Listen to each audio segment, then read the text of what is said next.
départ élégant était possible lorsque le président Ibrahim Boubacar Keïta acceptait les négociations politiques. Mais partir de cette façon n'est pas élégant pour notre pays. Ce sont les propos de Issaka Oudjim, coordinateur de la sémence. Certains acteurs politiques qualifient la prise du pouvoir par les militaires d'actes patriotiques et qui méritent d'être salués par le peuple.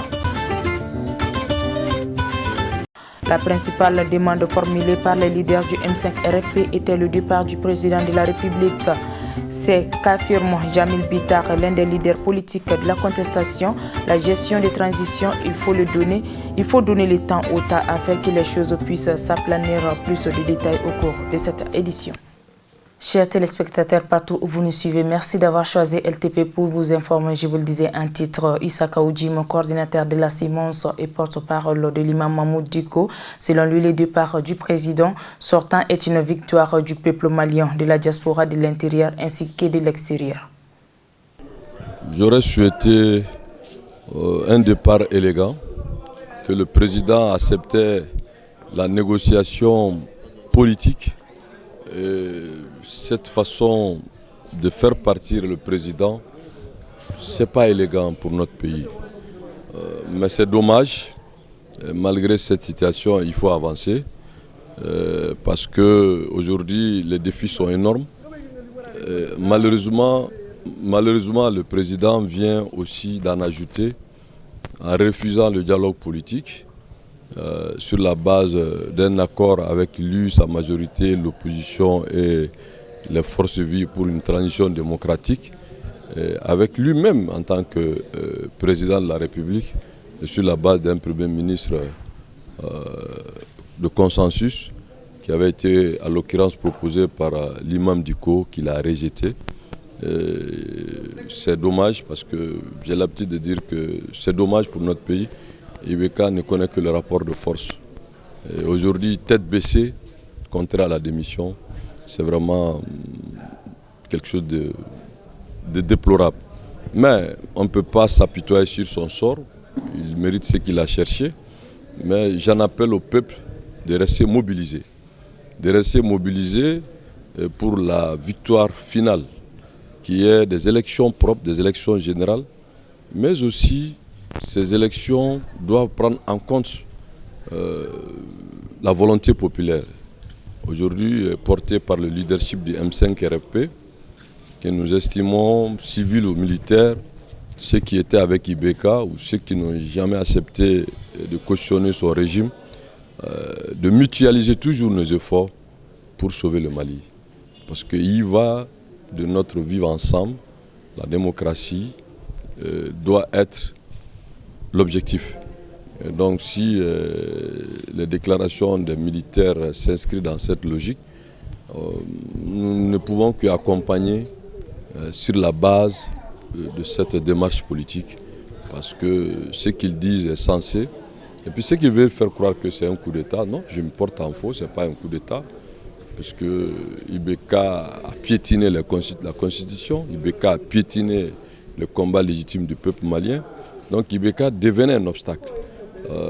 Je ne vais pas applaudir les militaires, mais je sais que c'est des hommes de valeur qui sont aussi des patriotes comme nous et que nous allons tous se mettre ensemble pour le bonheur des Maliens. La jeunesse a joué un rôle, mais c'est le peuple qui s'est mobilisé. Voilà, c'est une victoire du peuple malien, des Maliens de diaspora, de l'intérieur. Souvenez-vous, avant que la jeunesse rentre dans la danse, quand même, l'historique des M5 RFP, c'est d'abord la CEMAS, les MK et puis FSD. Donc les jeunes viennent de partout, mais ce n'est pas une victoire de la jeunesse, elles ont joué un rôle, mais c'est la victoire du peuple malien. Selon Koniba Sidibé, ancien ministre et président du mouvement pour un destin commun et membre du M5 RFP, la démission du président est une étape qui s'est fixée le M5 RFP.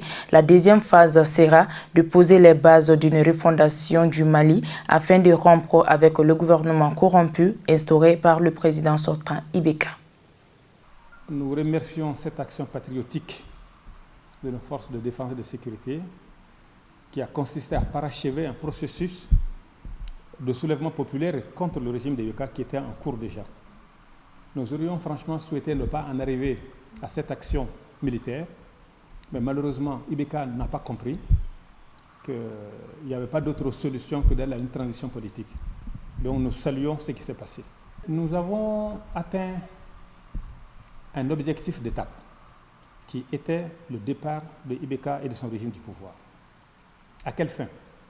C'est cela maintenant qu'il s'agit. C'est la deuxième étape de notre action. Nous voulons, nous l'avons dit, nous le répétons, poser les bases d'une refondation du Mali. Mettre le Mali sur le chemin d'une gouvernance vertueuse. Rompre avec la gouvernance corrompue de Ibeka, afin de bâtir un Mali croix où tous les Maliens, dont tous les Maliens seront fiers et personne ne sera laissé de côté.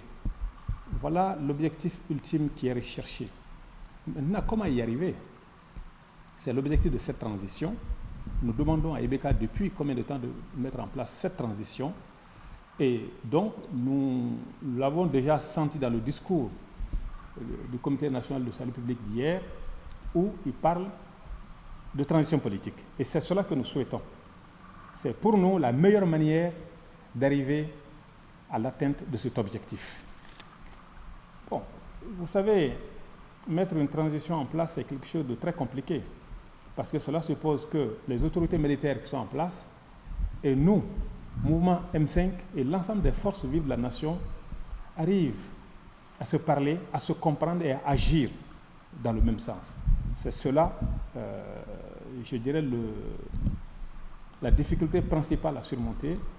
Une fois que ce régime de transition est mis en place, il s'agira de le doter d'une feuille de route, une feuille de route pertinente qui attaque l'ensemble des problèmes majeurs du moment, qui est acceptée par l'ensemble des Maliens, qui est élaborée par l'ensemble des forces vives, donc une feuille de route partagée. Et ça aussi, ce n'est pas une mince affaire. Et une fois que cette feuille de route est mise en place, il s'agira de mettre en place des structures de pilotage qui veillent à ce que la feuille de route soit correctement appliquée. Parce que vous comprenez, le Mali est à sa troisième transition. Il y a eu une première transition en 1991, il y a eu une autre transition en 2012-2013, et c'est ça la troisième transition. Il faut impérativement que le Mali réussisse cette troisième transition. Cela comporte des défis, naturellement, à relever. Et ces défis, vous savez, beaucoup de gens m'ont appelé depuis hier. Ils disent, Monsieur Sidibé, faites tôt pour que ce ne soit pas comme en 2012. Parce que la transition a tourné court.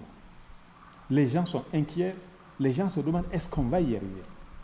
Moi, je pense que nous allons y arriver, mais à condition de relever un certain nombre de défis. Le premier défi, c'est, je dirais, le maintien de l'unité du M5, du Rassemblement populaire qui a été mis en place. Que ces dirigeants restent sur la même ligne, qu'ils parlent le même langage, qu'ils agissent dans le même sens, et surtout que nous arrivons à faire comprendre à l'ensemble des Maliens et des leaders de ce pays que l'intérêt du Mali doit primer sur les intérêts personnels, doit primer sur les agendas personnels. Ça, c'est vraiment un défi monumental à relever. Le deuxième défi, c'est quoi? C'est que ce mouvement populaire élargit sa base pour maintenir une mobilisation populaire pendant toute la transition. C'est le seul garant pour s'assurer que nous n'allons pas dévier. Le troisième défi, c'est l'entente entre les autorités militaires et ce mouvement populaire, de manière à ce qu'on tire tous dans le même sens, qu'on vise les mêmes objectifs et qu'on travaille dans le même sens. Bon, une fois que tout cela aura été mis en place, je pense que la feuille de route pourra être mise en œuvre avec efficacité. Et c'est ça aujourd'hui l'attente des Maliens.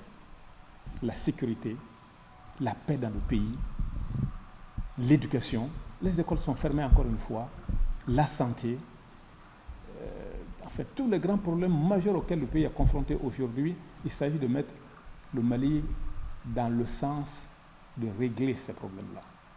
Une transition ne pourra pas les régler dans sa totalité, mais il s'agit de poser les bases. Et surtout, la lutte contre la corruption.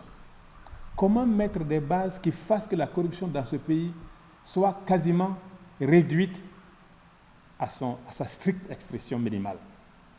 Ça, c'est une question majeure. Et seul un régime de transition peut poser cela. Voilà un peu les défis à relever. Nous en avons conscience et nous allons tout faire pour y arriver. C'est d'abord de dire aux dirigeants du pays, entendez-vous sur l'essentiel. L'essentiel, c'est sauver le Mali, c'est refonder le Mali. Ça, c'est mon message aux dirigeants. Mais mon message à la population, c'est de dire, ne vous asseyez pas à regarder faire, soyez des acteurs. Soyez des acteurs, ne soyez pas spectateurs de votre propre destin. De la pression que vous allez mettre sur les dirigeants dépendra en réalité de la réussite de la transition. Soyez présents, soyez mobilisés, mettez-les dans le chemin droit chaque fois qu'ils essayent de dévier et je suis certain que ça ira. Tous ceux qui ont fait l'erreur en 2012 de s'asseoir et regarder faire ont compris que ce n'est pas la solution. Parce qu'en ce moment-là, les opportunistes prennent le pouvoir d'assaut et réinstallent l'ancien système. Or, il s'agit de déloger l'ancien système. Voilà mon message à l'ensemble des Maliennes et des Maliens. Le régime du président sortant Ibrahim Boubacar Keïta a été renversé ce mardi soir par des militaires. Quelques heures après, le Comité national pour le salut du peuple CNSP s'est adressé à son tour à la nation. Étant parmi ceux qui ont pris d'assaut les rues pour demander le départ d'Ibeka et de son régime, Jamel Bitar, président du parti MCATT et membre du M5 RFP, donne son point de vue sur l'après-Ibeka. Il est au micro de nos reporters.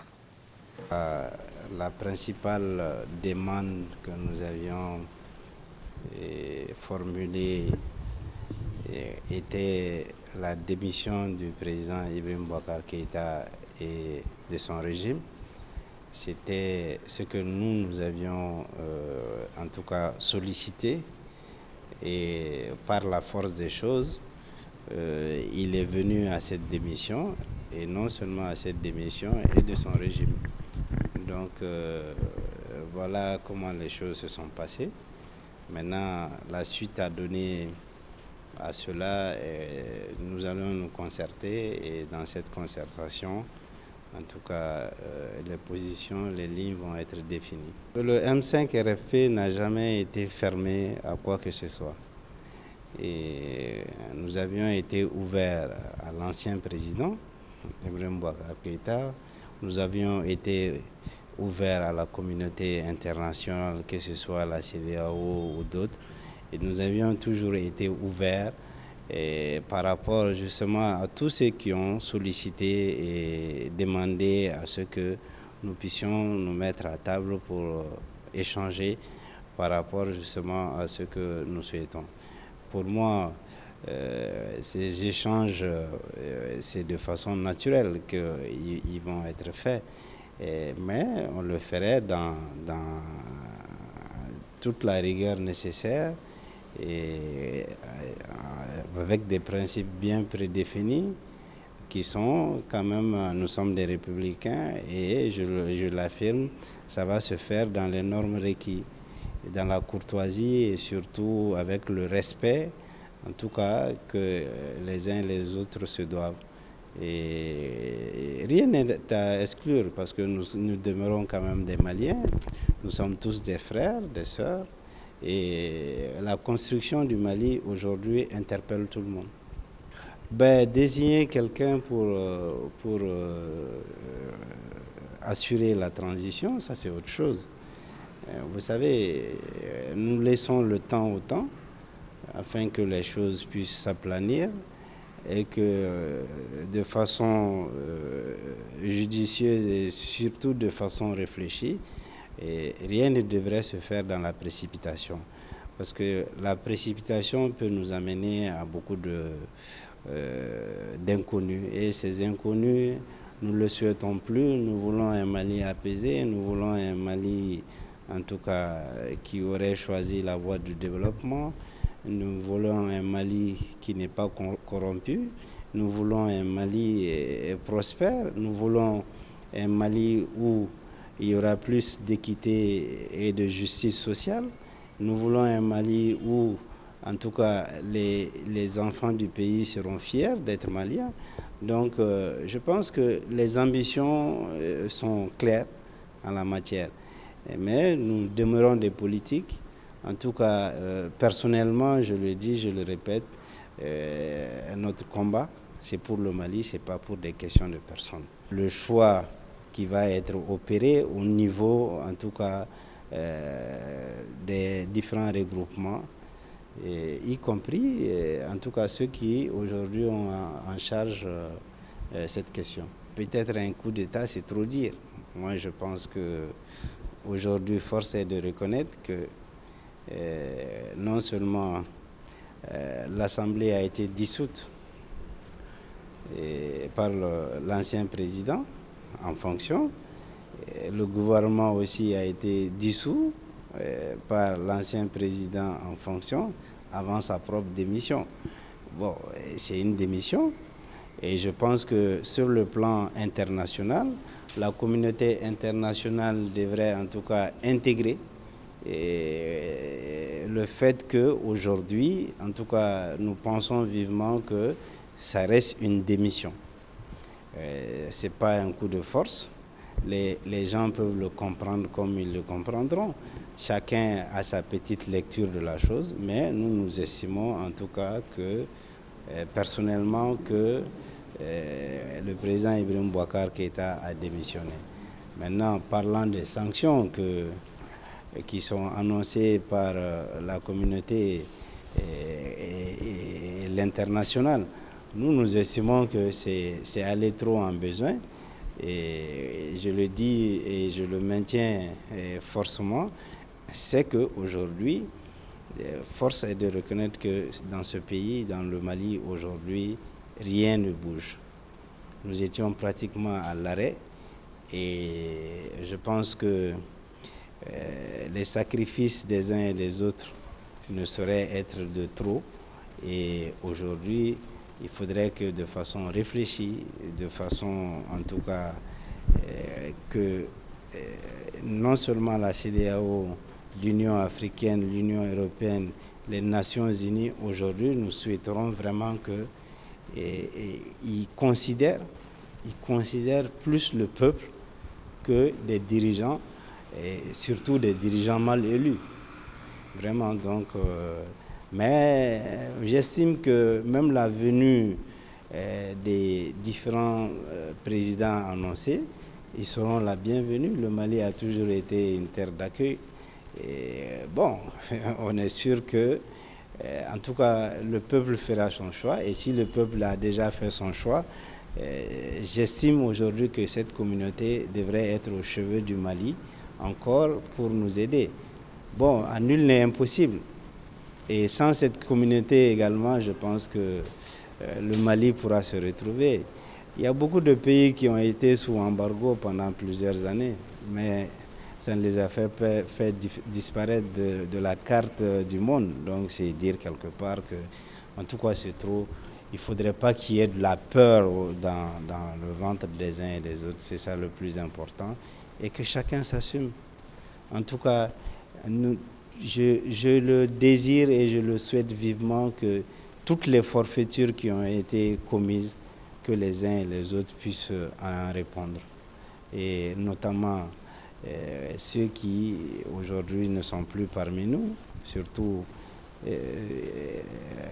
ceux sur lesquels la Forçat a eu à intervenir, à mettre fin à leur jour, des innocents, mains libres, mains nues, et ceux qui ont été arrêtés de façon injuste.